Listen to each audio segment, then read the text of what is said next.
Welcome to Fuel Disclosure, a Moffitt Services podcast. On this show, you will learn how Moffitt Services is pioneering the fuel delivery industry. From fuels and lubricant product news, to stories from the community, to recent industry trends with subject matter experts. Make sure to like and subscribe to this channel so you don't miss a moment from Moffitt. To learn even more about the Moffitt Services difference, visit moffittservices.com.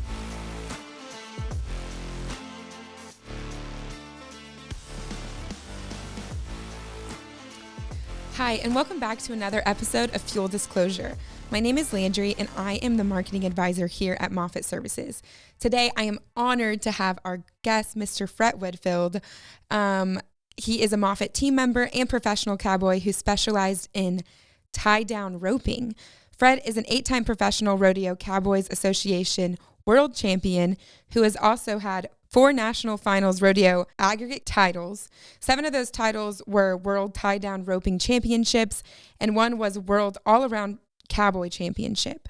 Fred is here to tell us about his impressive career, both at the rodeo and with Moffitt Services.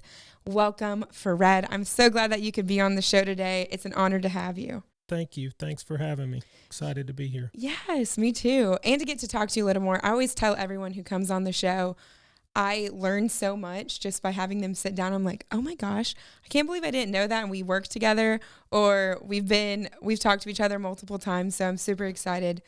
Do you want to just start off by telling us a little bit about yourself, your background, and your history? Well, I actually grew up in Cypress, Texas, and my mom worked for the Moffitts. And so every day after school, I would just get off the bus and go straight to their house. And so, Roy had horses and stuff and roped. And so that's basically how it got started for me right off the bat. And so, over the years through grade school and then high school and on up, we would just rope every single day after school. That's all we did. Roy had 15, 20 head of horses, 100 head of calves. And so I would just go over, and it's something that got in my system at a very young age. And I just thrived on it and worked and worked and worked. And that's what got me to the next level later on in life. But I've known the Moffitts, I'm going to tell my age, which doesn't really matter. I'm 55 years old.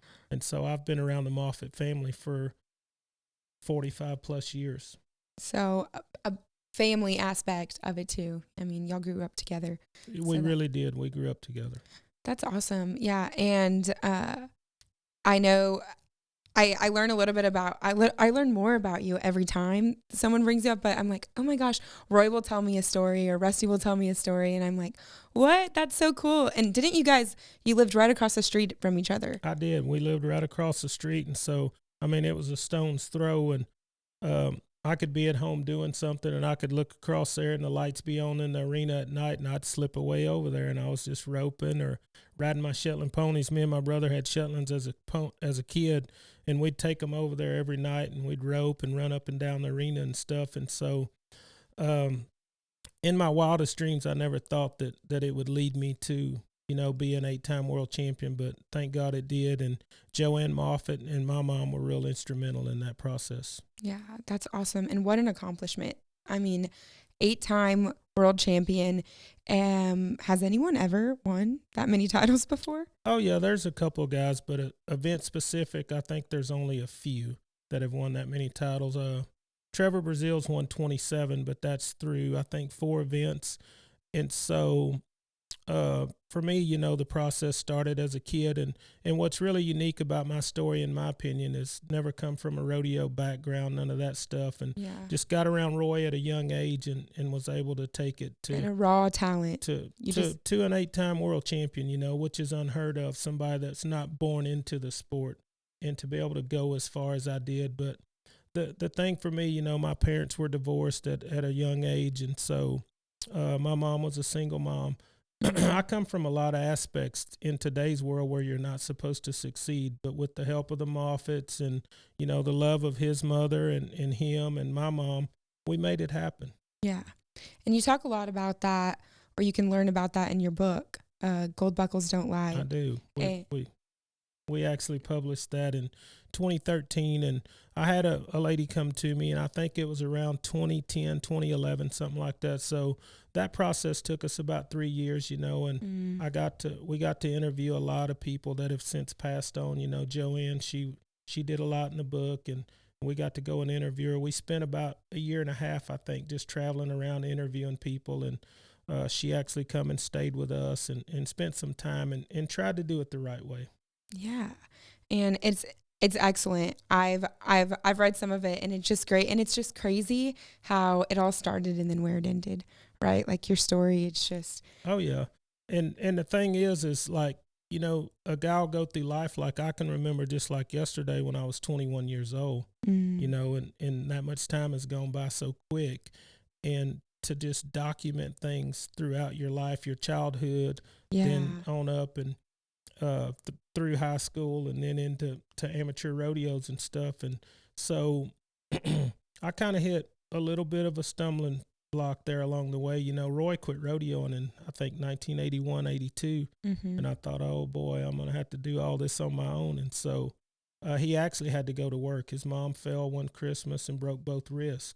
And so she had cast on both of her wrists and she wasn't able to do nothing. And so my rodeoing buddy was gone. Oh no. And you guys were close. Yeah. He had to go home and go to work. And that's how Moffett Oil, Roy's Customized Fueling, on down the line. That's how all those companies were born then. Yeah. And it's crazy to think that they're still alive, right? They're a little bit restructured, but they're still alive, which yeah, they've been in the fuel business, I think, since 1946.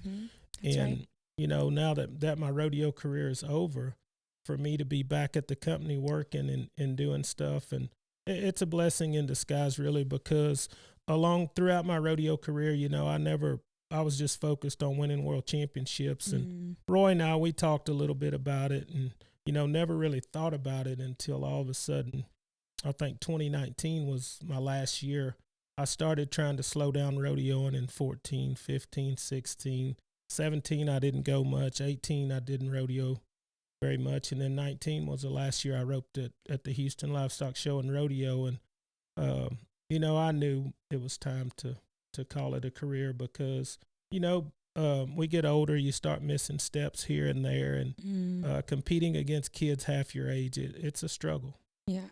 But you still have, what year did you win your first gold buckle? In 1991. And then your last one was? My last one was 2005. Okay.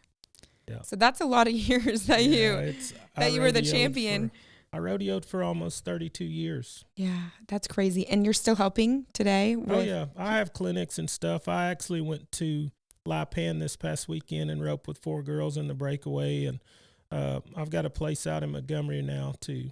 I don't live on that place. It belongs to a friend of mine that I lease, Casey Buteau. And so I have calves and horses and stuff out there. And I try to go out when I can and rope. Or if I set up lessons over the weekend, I'll have kids come out and we'll rope and play around with it. And I've actually got 2 pretty nice 5-year-olds that I've been training on the last couple of years that are really nice horses. Oh, nice. So you still get to do what you love. I still get to do what I love. As long as I can reach those numbers in sales, everything's good. And what a lot of people don't know is I actually started out driving a truck for them. Oh, did you really? Yes, Tell me a little bit more about that. I started out driving a truck for Moffett when I very first quit rodeoing. And I went to Roy and I said, hey, I need to find something else to do because we had sold our place and moved up here. And, it doesn't take long to run through money if you're not doing anything at all. And so I was still riding a few horses and training some, but I wanted a steady income with some insurance and stuff. And so I talked to Roy and he said, well, come to work for us and let's see where it goes. Well, about 6 or 8 months in, and he said, driving a truck's a pretty good gig, but he said, you need to get into sales. With what you've done with your name in rodeo, I think there's some opportunities there that we need to capitalize on. And so he put me with a couple of his sales reps, and I traveled around with him for 3 or 4 months. And next thing you know, we're off and running, and things were just going great. And then 2020 came around. Yeah. And so it kind of went back down a little bit, but today I'm as excited as I ever was to be with the company. It's a great company to work for. We pride ourselves on service. And as far as the transition from rodeoing to working, I've always told myself that if you give 110%, you're going to be successful. And, the work ethic of rodeo taught me that anything you go into, if you I give 120% when I rodeoed. Mm. And I mean, that's why I was so successful. And if you do the same in the business world, and I didn't grow up in the business world, but I got to watch all the Moffats from a distance and watch their work ethic and the way they did business. And I learned something by it. Yeah. And from your work ethic too, winning all Yeah. those championships. Yeah, my work ethic definitely. It has a lot to do with it, but yes. It's sales is a little bit different, but all the prior relationships and people that I've run across, there's so many people in the rodeo world that use fuel. And here in Houston too. And here in Houston, no, without a doubt. There's just and I know a lot of them, and all you got to do is knock on their door and ask for their business. Right. Away you go. You never know if you don't ask. Exactly. So you've had many accomplishments along your life, but is there something in particular that stands out to you in the rodeo world in particular? It's probably the year I won the all-around in 1999. Okay. There's a lot of firsts for me in my lifetime through the sport of rodeo because it had never been done before. Yeah. And for me to do it, but to win the all-around because I got to compete against the likes of Ty Murray, Joe Beaver, Roy Cooper. All those guys are all-around champs, and to go a full season and be able to beat those guys or come out on top, because we all had the same chance, whether it was injuries to one of those guys or whatever. But, I mean, they almost went to the same amount of rodeos that I did, but that's the pinnacle of the sport of rodeo, being the all-around champion of the world. And that's probably what's the most important. That and my first gold buckle. Mm-hmm. How old were you when you won your first gold buckle? 23 years old. I was 23. So young. Yeah. That's I'd give anything to be 23 again. I promise you that. No, what an amazing story that you have, seriously. And how cool that it kind of came full circle. Grew up across the street from the Moffats, and then here you are again. You're still friends with Roy. Oh. You had an amazing history in the rodeo scene, and you're still continuing to work today. So that's awesome. I like to ask everyone this one question, so I'll ask it to you too. But if you can describe your rodeo experience in one word, what would it be?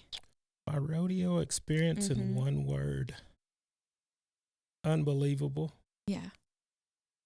Unbelievable. Just because of where I come from, and not a lot of people get to come into a sport that, and I've only had one other cousin that really actually rodeoed that about qualified for the national finals. And so, my grandpa had horses and stuff but nobody else had been at the level or even in the sport. Now I've got some of my younger cousins and stuff that rodeo or try to go.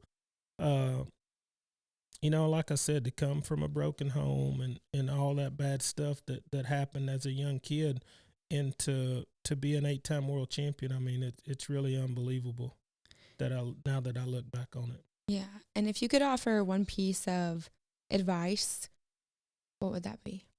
Well, the fact that no matter where you come from, what color you are, you can have success, because the one thing that everybody used to tell me when I was a kid, you know what, young man, with your work ethic, somebody's going to help you get to the next level.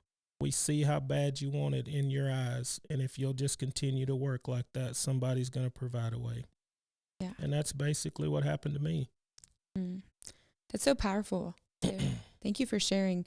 So from when you were young and your kind of transition into competing in rodeos, what was the moment for you where you decided a flip switched and you decided, oh, you know what, I'm going to go all into this? Honestly, I know I'm good. No. We actually used to go to jackpots where all the greats would come around. Okay. And at about 16, I think we went to a jackpot somewhere around Giddings, Texas, and all the top guys were there. Roy Cooper, D. Pickett, Barry Burke, D.R. Daniels. I mean, there was at least 12 out of the top 20 guys in the world. And I won second in the first round that day. That day? Yes, I won second. And how old were you then? I was like 16. Oh, wow. So I was like 16 years old, and so I won quite a bit of money at that roping that day against the top guys in the world. And so for me, you know, that gave me all the confidence in the world that I was going to be able to compete. And I mean, you can't just go to one jackpot and all of a sudden think you're going to be the best in the world. But from about 16 to the time I was 19 years old, I was just building momentum along the way. Like I went to amateur rodeos, and the one mistake that I will tell you I made, I never really entered college. All my buddies went off to school, and I would hang out up there at Sam Houston and stay in the dorms with them and stuff, and never opened a book because honestly we couldn't afford it. And I told my mom not to waste her money because I wasn't really going to apply myself. You know, I was honest. And so, but I would just be around a lot of guys that really roped good, and I could hear all the chatter talking about, hey, that guy's going to be special, just like they do today when you see somebody playing basketball, football, volleyball, whatever the case, golf. And so I was hearing all that stuff in my head, but also there was a lot of guys that were saying negative stuff, that, oh, if he wasn't black, they wouldn't be making such a big deal out of him. You know what I mean? And so it just fueled me to be my best every single time that the lights came on. Yeah. And so, you know, building that momentum over 2.5, almost 3 years, then I would enter a jackpot and I would win it. I would enter a rodeo and I would win it. And I was like, man, there's something special going on here. Yeah. And so there for a little while, I wandered off. I moved away and went and trained horses for a guy over in Conroe my senior year. And I called Roy after that deal went south, and I said, hey, man, I need to come back home. I had a pickup truck that had a lot of miles on it, had a one-horse trailer, and so I made my way back to Cypress, and I actually started working for him a little bit then. Okay. And I was just delivering fuel, but it was mainly lubricants. And so I did that for a little while, and I said, you know what, I want a rodeo. Yeah. And, I mean, I want a rodeo. I want to get my card, and I want to try it out. I said, I think I'm good enough, but I just need to change my surroundings, get away from all the stuff that I was doing. And I had a couple of bad years where I floated around and done, you know, some not so credible stuff. And so I said, it's time for me, if I'm ever going to go anywhere, that the time is now. So I worked for Roy for a little while. That fall, I won Pasadena, Rosenberg, Angleton. And then I went to Bushy Head. It's right outside of Tulsa, Oklahoma. And all the top guys was there. I borrowed a horse from a guy named Ronnie Williams up in Huntsville. And I went up to that rope and I won those 3 rodeos, and I won that jackpot, and I won about $16,000. Wow. And that was a lot of money in 1989. Yeah. I came home, I bought me a new truck. I went to Roy and I said, hey, I need a loan. I'm going to buy me a horse and I'm going to rodeo next year. So I talked to him, got a loan from him. We bought a horse from Kelly Scott. The rest is history. Literally history. Yes. History. It really honestly is. But I knew, and see, Joe, in my rookie year, I've said this more than once, they gave me an open checkbook. And they said, just call me anytime you write a check for a certain amount of money, just so it's covered. You go rope, we'll take care of the finances. You got nothing to worry about. And it was just like all the pressure was off of me there. You could just focus on what you wanted to do. I knew I had the finances behind me, and that no matter what, I could continue to rodeo. Yeah. Because they weren't going to run out of money. It also helps that you kept winning. As long as I'd done my part, then everything was going to be fine.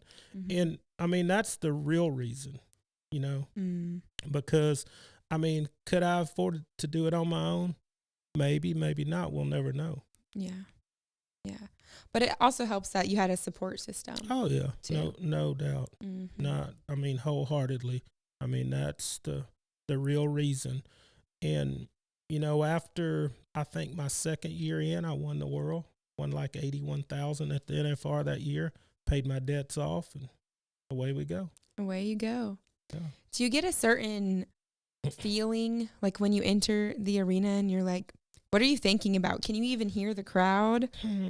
What is it? Is there a special, like, something that turns on? For me and my approach, I was always so prepared that I rarely got nervous. And I mean, it was about there had to, and I don't want to mean this and I don't want it to come across as being arrogant. Yeah. Because I know, the way the world is now, a lot of people. And I mean, I was so mentally prepared and focused and physically prepared that, I mean, there was not very many obstacles that got in my way when it came to roping. And I did not win every time, but my approach was to win every single time I nodded my head. Yeah. Which is impossible. That's so powerful, just that mindset that you had going into every. Well, and like you said, I help a lot of kids today, and one of the advantages is to be mentally strong, mentally tough. You know what I mean? Even with anything, right? Even with your career, anything, it doesn't matter. Even in sales, okay? I get told more times than I get told yes, right? But you just got to keep rolling, and it's almost like, a duck has oil on his feathers, right? When it rains, the water just hits and rolls off. Yep. I mean, that's basically kind of how you have to be, Approach life. You cannot get caught up in the nose. Yeah. Because you'll be way behind when it comes to. And I mean, I had a meeting yesterday. Sat there and we visited for quite a while. And I mean, I'm pretty matter of fact. Ask Rusty. I went to a big meeting with them one time where I brought him and Roy, and we were sitting there talking about everything in the world. I mean, about how's this, how's that. And I said, guys, I hate to cut through the chase here, but I said, we really honestly came to this meeting to talk about earning you guys fuel business. And Rusty said, man, I like you already. That's the way to cut to the chase. Yeah, I mean, it's nice to visit, and I'm not saying that's not the right way, but I mean, we're really here to earn your business, sir. Let's get after it. Let's talk about fuel. Well, you heard it here first. If you hear no's, keep moving forward, cut straight to the chase, and never give up. And that's all the great lessons that we can learn from Fred today. But thank you so much for coming on the show. It was great getting to talk to you, learn about a little bit of your history, your background, how you've known the Moffats for so long, and how you still know them today, which is great, and how you started working for them when you were young, and now you're still getting the chance to work for them. So Still hanging out. It's really come full circle. So thank you so much for your time. I know you're a busy man, stealing you away from some of the sales meetings today, but I'm grateful and appreciative, and we hope to see you back on the show. Cool. I'd love to come back. Thank you. Yeah, it's been great. Thanks. Thanks for tuning in to another episode of Fuel Disclosure, a Moffat Services podcast. We hope you enjoyed today's episode. Please be sure to like and subscribe to this channel so you don't miss a moment from Moffat.